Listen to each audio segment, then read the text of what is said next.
Počuli ste niekedy o akcii s názvom Balloon Fest? Ak nie, tak vám o tom niečo poviem. Táto akcia sa odohrala v Clevelande v štáte Ohio v roku 1986. Bola to charitatívne zameraná akcia, ktorú organizovala spoločnosť United Way of Cleveland a okrem toho, že to bola charitatívna akcia, bol to aj pokus o prekonanie dovtedajšieho rekordu, ktorý držal Disneyland. Ten v roku 1985 pri príležitosti 30. výročia Disneylandu hromadne vypustil 1 milión helium plnených balónov. Teraz vám poviem zo pár čísel.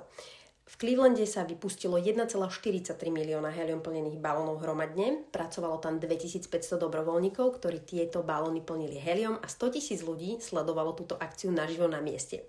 Po vypustení z takej špeciálnej siete, ktorá bola pripevnená na špeciálne zostrojenej konštrukcii, sa však kvôli studenému frontu a dažďu balóny nezdvihli dostatočne vysoko a padali späť na zem. Nie však na to isté miesto, ale na úplne iné miesta. Tieto balóny spôsobili škody. Zablokovali pristávaciu dráhu letiska a spôsobili dopravné nehody.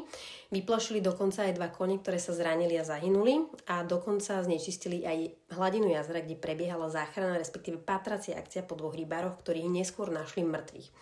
Takže Guinnessov rekord ako taký za 1,43 milióna helium plnených balónov vypustených hromadne zapísaný a uznaný bol, ale Guinness túto kategóriu zrušil kvôli ekologickým a bezpečnostným problémom. Napíšte mi, či ste o tejto akcii počuli